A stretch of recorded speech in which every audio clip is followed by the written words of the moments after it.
Hello everyone, Darkmage01 here. Welcome to a guide on the Rock Elemental for Elemental Adventures. In this video we will talk about the overview of Rock, moveset details including damage statistics for all Rock moves plus sub-abilities, and finally the best stats to use for each sub-ability. Rock is the element of substance. The people of the Rock realm are diverse and strong. They are persistent and enduring. Rock is one of the 5 elementals found in Elemental Adventures. It comes with 4 sub-abilities that are determined upon starting a new character. Steel can be obtained 50% of the time, Dust can be obtained 25% of the time, Magma can be obtained 25% of the time, and finally Vibration Sense can be obtained 2% of the time upon starting a new character. Please note that you can receive Vibration Sense along with either Steel, Dust, or Magma. Starting with the Rock skills that all Rock elementals have access to. Rock Throw is a skill unlocked at level 1. The user pulls out a rock and throws it towards the direction of the mouse cursor. It has a base damage of 10 at 0 strength, and will increase by +1 damage per 5 strength added, reaching a maximum of 90 damage at 400 strength. Having twin hammers equipped while using this move will increase the damage by +1 at all strength levels. This skill has ability tracking. Rock Launch is a skill unlocked at level 15, and launches the user in the direction of the mouse cursor. It has a maximum launch range at 400 strength. Rock Launch can damage enemies if they are close to the user. Rock Punch is a skill unlocked at level 25. The user punches into the ground, causing a trail of rocks to form and rush towards the direction of the mouse cursor. If equipping twin hammers, it will make the user drag the right hammer across the ground, creating a trail of rock spikes that deal damage. Once it reaches its designated location or its limit of distance, a giant rock will pop out from the ground and cause damage. The size of the rock depends on the user's strength. It has a base damage of 15, or 21 with twin hammers at 0 strength, and will increase by +1 damage per 4 strength added or 2.99 with twin hammers for a total of 115 damage or 155 with twin hammers at 400 strength. The skill unlocks its maximum size at 336 strength. Twin hammers drastically increases the damage of this move by over 30% when equipped. Rock Wall is a skill unlocked at level 50. It absorbs damage from enemies and protects the user or allies. Rock Wall has a base damage absorption of 10 at 0 strength. The absorption increases by +5 per 10 strength added, reaching a maximum of 210 damage absorption at 391 strength. Rock Armor is a skill unlocked at level 75, and increases the player's hit points by +25 at 0 strength. It increases by +1 hit points per 2 strength added with a maximum of +225 hit points at 400 strength. Please note that the user will not regenerate health while Rock Armor is active. Rock Quake is a skill unlocked at level 100. The user slams the ground with both of the user's fists, causing a circular area of rock pillars to form around the user. These rocks do damage when they touch someone.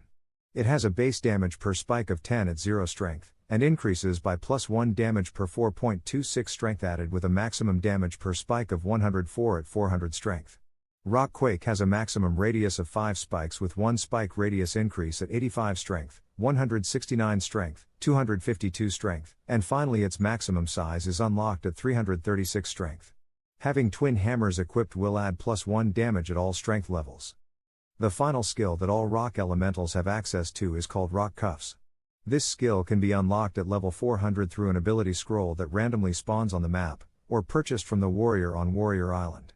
Rock Cuffs have a base damage of 20 at 0 strength with a 2.0 second stun, and will increase by +1 damage per 4 strength added for a total damage of 120 at 400 strength with a 5.2 second stun.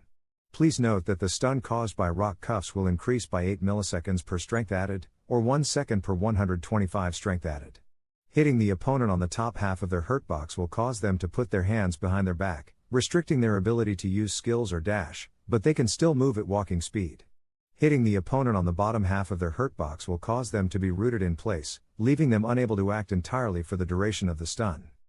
Moving on to the sub-abilities, I will talk about Steel first. Steel users will receive metal shoulder pads on their character upon reaching level 150. The first Steel skill is called Plate Shots and is unlocked at level 150. The user shoots 2 metal plates simultaneously towards the direction of the mouse cursor. The 2 plates can both either trip your opponent if aimed at the legs, or blind your opponent temporarily if aimed at the eyes. Each shot has a base damage of 12 at 0 strength, and will increase by +1 damage per 3.33 strength added for a total damage of 72 at 400 strength per shot. This skill has ability tracking. The second steel skill is called Double Plate Shot and is unlocked at level 200. The user shoots out 2 metal plates at the same time towards the direction of the mouse cursor. It has a base damage of 14 at 0 strength and will increase by +1 damage per 3.33 strength added for a total damage of 134 at 400 strength. This skill has ability tracking. The final steel skill is called Steel Armor and is unlocked at level 250. This move functions similar to Rock Armor, but can only be obtained through certain locations on the map such as the Rock King's Throne, the Rock Vehicle NPC at the First Wall and Rock Realm City, and through absorbing certain moves such as plate shots, double plate shot, or knives, though the timing is difficult. This move increases the user's hit points by 25 at 0 strength and will increase by +1 hit points per 1 strength added, for a total of 425 hit points at 400 strength. Please note that similar to Rock Armor, the user will not regenerate hit points while Steel Armor is active. The next sub-ability is Dust. The first Dust skill is called Dust Slash and is unlocked at level 150. The user creates a slash of sand that flies towards the direction of the mouse cursor on the ground and deals damage. It has a base damage of 15 at 0 strength and will increase by +1 damage per 4 strength added for a total damage of 115 at 400 strength. The second Dust skill is called Dust Barrier and is unlocked at level 200. The user creates a barrier of sand around the user that protects the user from non-O attacks. By holding the respective button for Sand Barrier, the user can extend the duration of the barrier. The final Dust skill is called Dust Storm and is unlocked at level 250. The user creates a tornado of sand in front of the user and then launches it towards the direction of the mouse cursor. The tornado of sand can knock enemies upwards and can also block non-O attacks. It has a base damage of 20 at 0 strength and will increase by +1 damage per 4 strength added for a total damage of 120 at 400 strength. This skill has ability tracking. Moving on to the next sub-ability, which is Magma. The first Magma skill is called Magma Shuriken and is unlocked at level 150. The user creates a shuriken made of lava and shoots it towards the direction of the mouse cursor. If it makes contact, it will disperse into a small circle of lava that damages anyone who stands on it. It has a base damage of 15 at 0 strength and will increase by +1 damage per 4 strength added for a total damage of 115 at 400 strength. The pool left by Magma Shuriken does the same damage as Magma Pool, which I will talk about shortly. This skill has ability tracking. The second Magma skill is called Magma Pool and is unlocked at level 200. The user stomps the ground and creates a pool of lava in front of the user that continuously damages anyone who is standing in the magma. The size of the pool depends on the user's strength, with the maximum size being unlocked at 360 strength. It has a base damage of 5 per tick at 0 strength and will increase by +1 damage per 18.18 strength added for a maximum damage of 27 per tick at 400 strength. The final Magma skill is called Magma Wave and is unlocked at level 250. The user creates a wave of lava that flows towards the direction of the mouse cursor and deals damage. The lava used to create the wave of lava will remain in front of the user for a few seconds and will deal damage to anyone who stands on it. The size of the wave depends on the user's strength, with the maximum size being unlocked at 350 strength. It has a base damage of 15 at 0 strength and will increase by +1 damage per 5 strength added for a total damage of 95 at 400 strength. The pool left by Magma Wave does 6 less damage per tick than the pools left by Magma Shuriken and Magma Pool. The last sub-ability for Rock is called Vibration Sense. Vibration Sense is unlocked at level 50. The user stomps the ground and creates multiple shockwaves while turning the user's screen black. This move allows the user to find hiding players, because the move can turn players white in the user's point of view. However, there is a limited radius distance that the user can detect other players. If a player is beyond that radius, the user won't be able to detect them. In the last section of the video, I'm going to go over what the best stats for each sub-ability are based on size to strength calculations.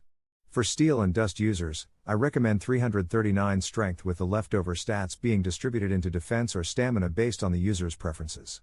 I recommend 339 strength due to receiving the maximum size on all moves at 336 strength, with the extra 3 strength added ensuring 1 extra damage on each of the user's moves based on my damage calculator. For Magma users, I recommend 363 strength, with the leftover stats being distributed into defense or stamina based on the user's preference. I recommend 363 strength due to receiving the maximum size for all moves including Magma Pool and Magma Wave at 360, with the added 3 strength ensuring 1 extra damage on each of the user's moves based on my damage calculator. I hope you found this video informative. If you are interested in Rock and want to rank in our community, I have linked the Discord in the description along with a video guide on how to rank in all elemental communities made by Yakend. If you want more videos like this for other elementals, please consider leaving a like or a comment to let me know. If you have not already, feel free to check out my in-depth guide on the throwing knives as well. Finally, if you would like to try my rock damage calculator yourself, I have linked it in the description. Thank you Royal Guard X Co_Lin for helping with gameplay footage, and thanks for watching.